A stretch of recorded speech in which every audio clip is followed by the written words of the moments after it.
Hi friends, welcome to my channel. ఈరోజు పప్పుచారు వేస్తున్నాను. ముందుగా కందిపప్పు ఒక కప్పు తీసుకొని ఉడకబెట్టాను. అది ఇంకో బౌల్లో తీసుకొని తగినంత సాల్ట్ వేసుకోవాలి. కందిపప్పు పండించిన కందిపప్పు తీసుకున్నామండి, అందుకే కొంచెము బ్లాక్ కలర్ ఉంది. టేస్ట్ కూడా సూపర్ ఉంటుంది పండించిన కందిపప్పు వేస్తే. 2 టేబుల్ స్పూన్స్ కారం వేసుకోవాలి. 1/2 టీ స్పూన్ పసుపు వేయాలి. వేసి కలిపి ముందుగా నిమ్మకాయ సైజ్ అంతా చింతపండు పిసికి పక్కన పెట్టుకున్నాను బౌల్లో. అది పోసుకోవాలి. చిన్న గ్లాసు వాటర్ వేసాను. తాలింపు పెడుతున్నాను. చూడండి ఫ్రెండ్స్ ఎలా పెడుతున్నాను. ముందుగా 3 టేబుల్ స్పూన్స్ ఆయిల్ వేసుకోవాలి. ఆయిల్ హీట్ అయ్యాక ఆవాలు, జీలకర్ర, ఎండుమిర్చి వేయాలి. ఎండుమిర్చి ఫ్రై అయ్యాక పచ్చిమిర్చి, కరివేపాకు వేసాను.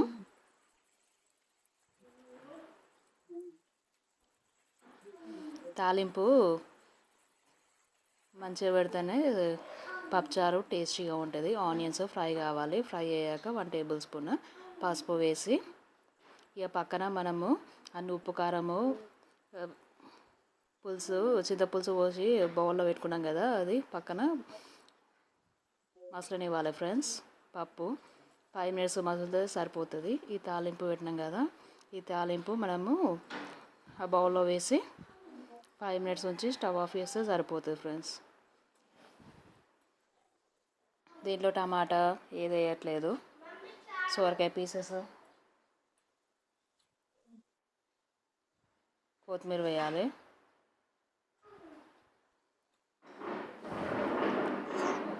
హాఫ్ టీ స్పూన్ పసుపు వేసాను. ఆల్రెడీ మనం పప్పులో వేసాం కదా.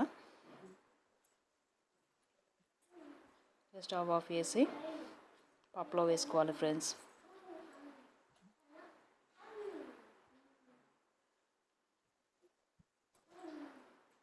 పక్కన పప్పు మసలు పెడుతున్నాం కదా, ఒకసేపు ముందుగా పప్పు పెడతాం కాబట్టి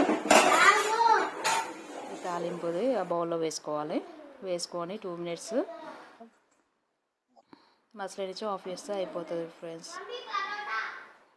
చాలా టేస్టీగా ఉంది, చూస్తూనే తెలుస్తుంది. పప్పుచారు బాగుంది అనుకుంటున్నాము.